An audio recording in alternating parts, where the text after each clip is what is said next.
Bonjour à tous et bienvenue sur le blog Recettes. Alors aujourd'hui j'ai envie de faire un petit dessert qui est assez facile et en même temps assez rapide à faire, c'est le crumble. Alors on va d'abord commencer par les ingrédients, ensuite on va passer à la préparation. Pour les ingrédients, nous avons besoin de 2 pommes que j'ai épluchées, j'ai coupé en 2. J'ai enlevé ce qui est en milieu bien sûr.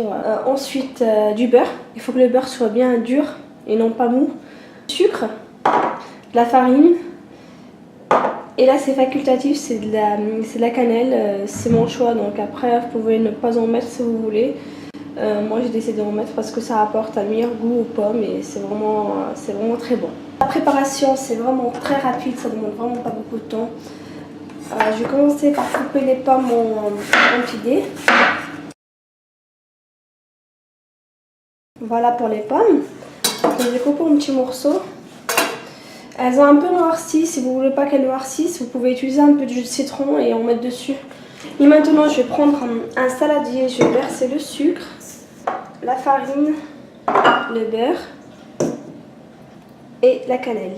Je mélange tout ça pour que ça soit sablé, de gros morceaux. Comme j'ai dit, il ne faut vraiment pas que le beurre soit mou parce que sinon vous allez obtenir une pâte sablée. Ma pâte elle est presque prête, là on peut voir que ça fait de petits morceaux. Maintenant je vais remplir les ramequins. Je vais d'abord montrer les pommes et après je vais finir par la pâte. Bien sûr vous pouvez très bien prendre d'autres fruits comme les poires par exemple. C'est très bon aussi, vous pouvez faire un mélange si vous avez plein de fruits, vous ne savez pas trop encore en faire.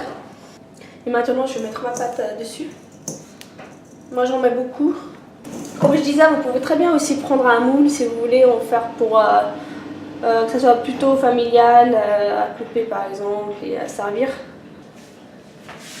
Pour la cuisson, il faut compter 25 à 30 minutes à 180 à 190 degrés et il faut bien les surveiller, il faut arrêter approximativement la cuisson dès que les crumbles ils sont bien dorés sur le dessus. Voilà, c'est prêt et ça sent vraiment bon la cannelle et c'est vraiment très bon. Et moi il ne me reste plus qu'à vous dire à très bientôt pour de nouvelles recettes.